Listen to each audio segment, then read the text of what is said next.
Don't get me wrong, I'm glad those travelers made it all the way to Nabatha Reng. But when Urianger told me that Talos was in pieces, and the trolley didn't look much better, I couldn't help wondering what in the hells had gone on. What indeed. At least the heart is in one piece. The rest is replaceable. Looking at this mess, though, it's a miracle they survived. You can say that again. What the? Are you seeing this?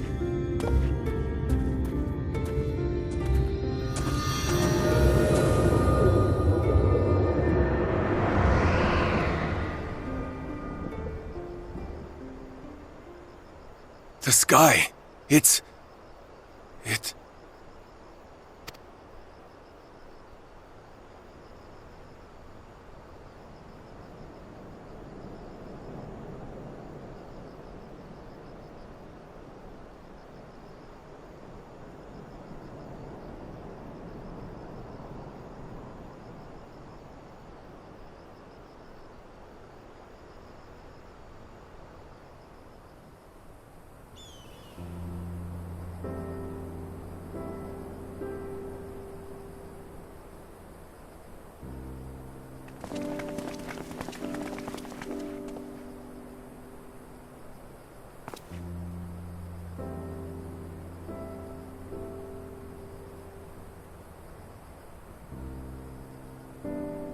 At last, night has returned to Amareng.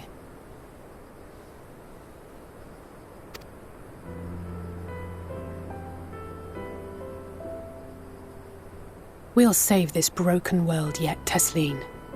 You see if we don't.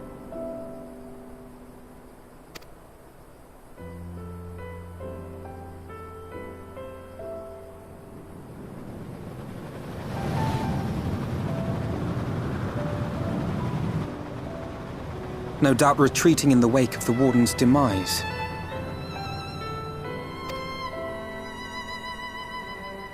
Back to Calusia, the last refuge of light. Home to our dear Lord Vorthry, who will no doubt do everything in his power to thwart us. As well he should, for defeat there would spell the end for both him and his heavenly host.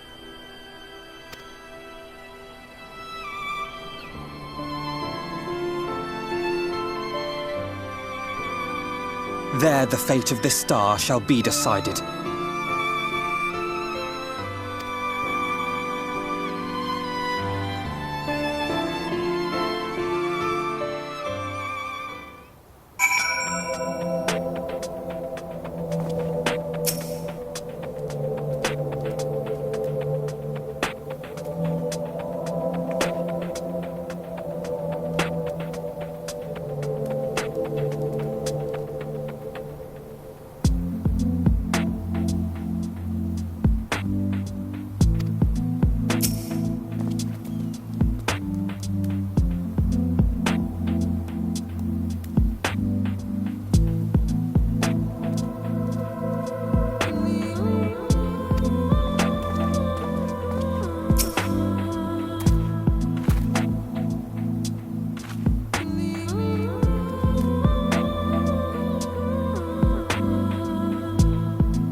and sometimes the dead would rather not be disturbed. But enough about me. What of Armorang?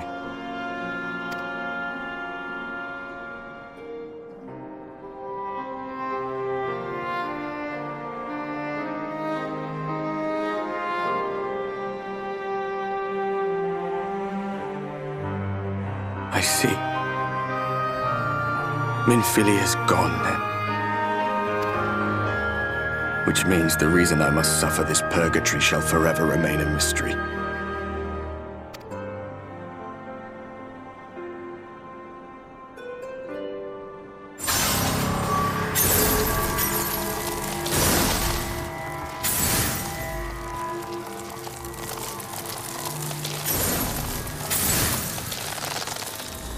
What's the matter?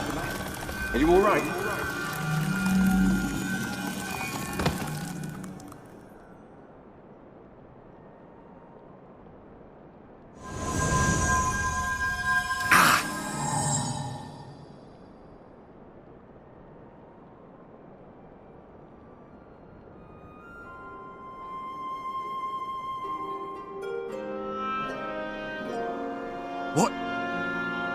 What just happened?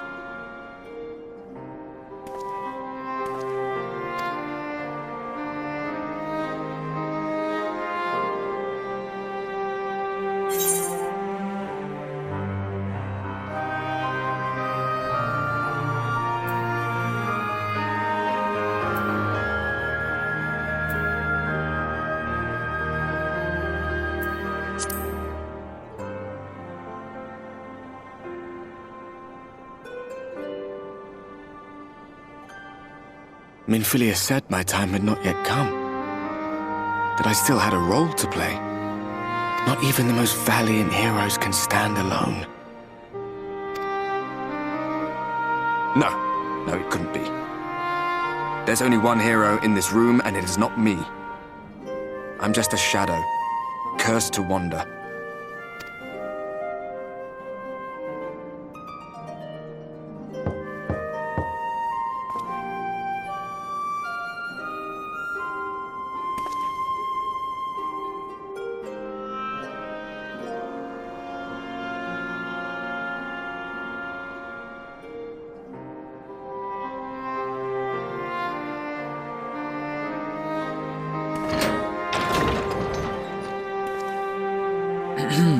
Forgive the intrusion, but Minfilia, that is, Reen, and the others were asking after you. Is everything all right?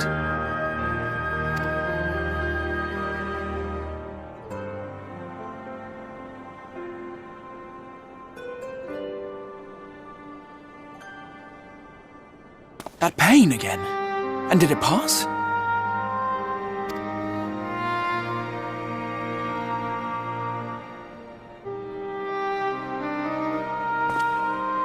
Thank goodness for that.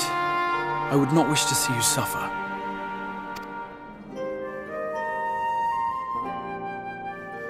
Though I know only too well how much you have suffered on our behalf in recent days. Indeed, I have no right to impose upon you further. Nevertheless, I must ask one thing of you. That you survive this, no matter what. When the dust settles, you must return to your world, for the battles to come and the wars yet unwon. The final Light Warden is all that stands between us and victory. There is still much we must do to prepare, but for now, I will see if there is aught that may remedy the strange affliction which plagues you.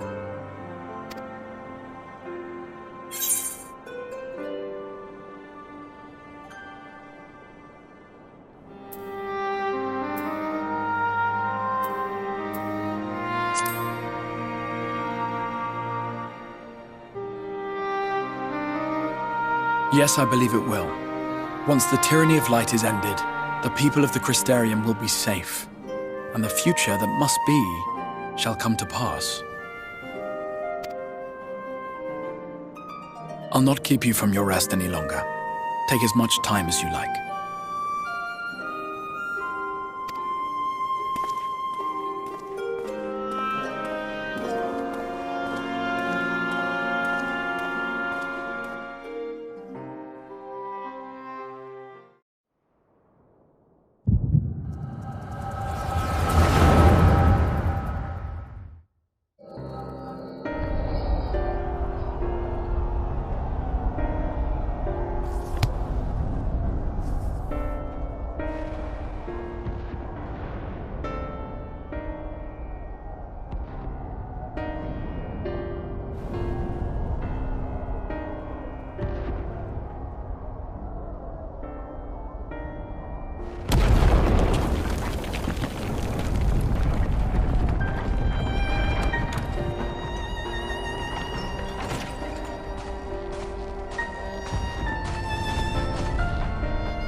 there you are. May I assume you've had your fill of rest?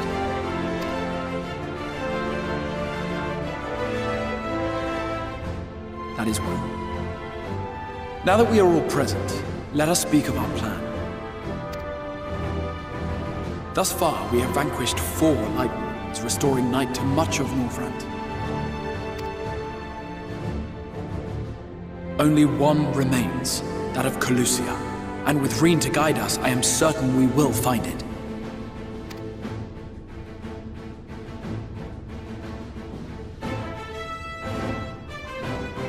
We're so close now. If we can just take care of this one last Warden, we'll rob the Sin Eaters of their final foothold and drive them out of Northrend once and for all. It will be a new beginning for the First, a chance for the people to rebuild their world. In short, a prize worth fighting for. And in thus delivering the First from destruction, so too shall we unsow the seeds of the 8th Umbral Calamity. Do you hear? Your dreamed of rejoining is in jeopardy. Are you sure you're not tempted to intervene?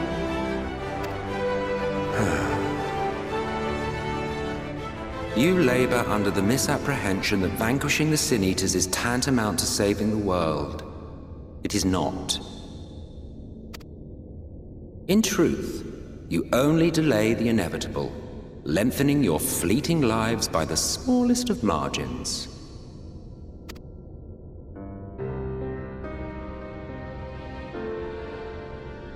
Twould be churlish of me to deny you this small concession, close as we've become. Foolish and misguided though you are not without charm. Each and every one of you is possessed of a noble heart. When the weak want for succor, you do not hesitate to provide it. Alas, your nobility is short-sighted. You think only of the problem in front of your nose. A limitation of your ephemeral existence. Our lives may seem short and insignificant to the likes of you, but one does not need to be an eternal being to achieve lasting change. If I may stop you there, I do not claim that we Ascians are special. That is another misconception. In the beginning, everyone lived nigh for eternity. Such was the natural order of things. But like so much else, this was taken from you.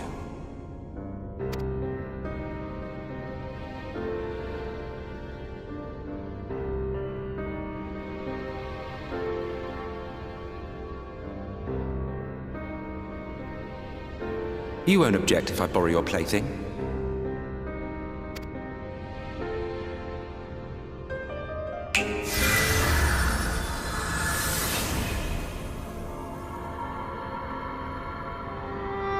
In the distant past, when the world was one and whole, a great calamity threatened all life.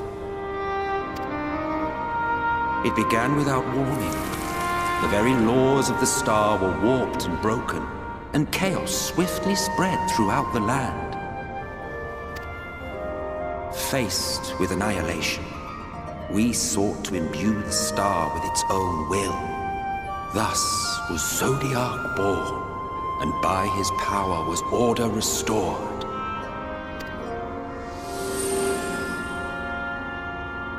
Ere long, however, thankless fools began to fear that Zodiac's might was too great, and so they conjured another to keep him in check. Your own dear Hydaelyn. And the two beings waged war until, with a single devastating blow, Hydaelyn unmade Zodiac, scattering his being across space and time. So you told us in the Katana Ravel. Yes. And there began our woes, with Hydaelyn's blow and all that it wrought. As a counterbalance to Zodiac, Hydaelyn was created with the power to enervate her foe. This singular ability strikes not at such banal things as flesh, but everything that defines the target, diluting its existence. For example, were she to strike you,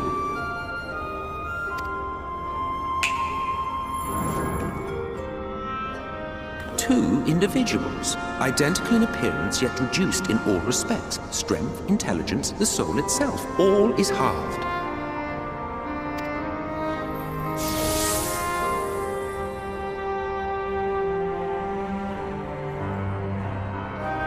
Do you see? This self-same fate befell not only Zodiac, but the very star.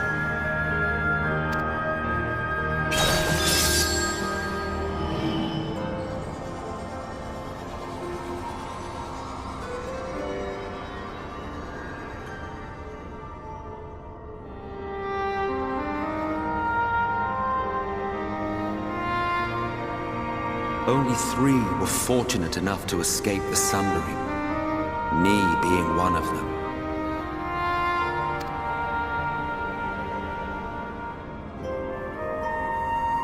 When I beheld the shattered remnants of our home, I knew deepest despair.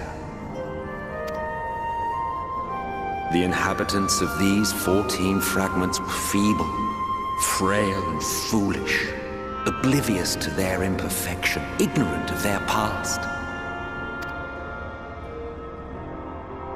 Malformed creatures thrashing blindly about. Pitiful, disturbing, depressing. So, we took it upon ourselves to rejoin the worlds. But in our eagerness and, I confess, our ignorance, we erred and made a useless void of the 13th.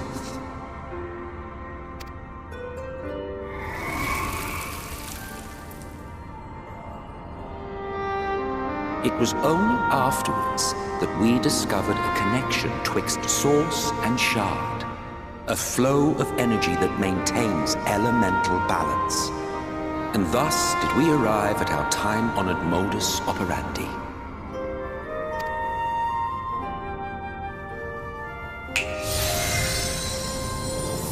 From a purely Ascian standpoint, it could be said that what you seek to do is only logical. But that would be to ignore the immeasurable destruction wrought with each rejoining. You have murdered millions, and this we cannot condone.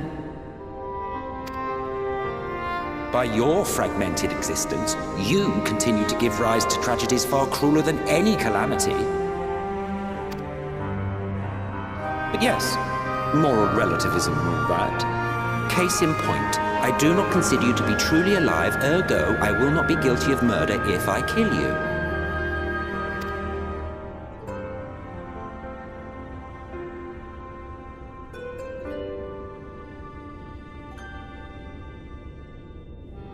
Oh, don't look at me like that. You for whom I have only the highest expectations. A vaunted hero of the Source, 7 times rejoined.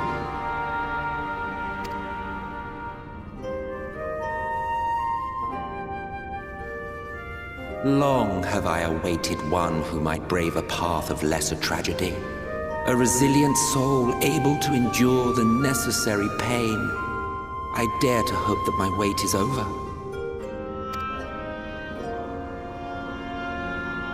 So, finish your task and slay the Light Warden. Make proof of your usefulness, and then we may speak again.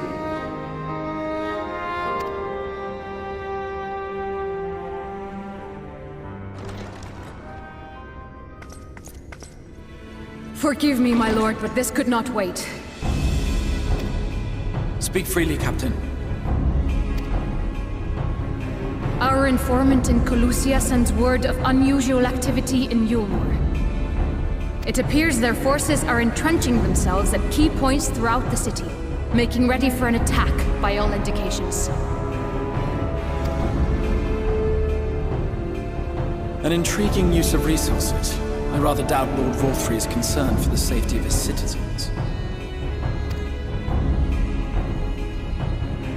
You think he's harboring the Light Warden inside the city walls? Even if he does have some means of controlling the Sin Eaters, wouldn't that be a little risky? Risky or not, if there is even a chance the Warden is hiding there, we will need to act fast. The longer we wait, the better prepared the Yulmorans will be.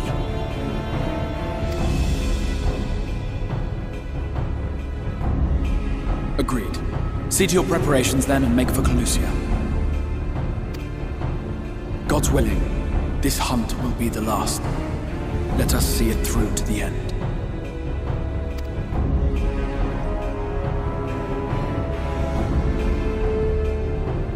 We should begin by assembling in Rite. There we may assess the situation in Yulmore and decide how best to proceed.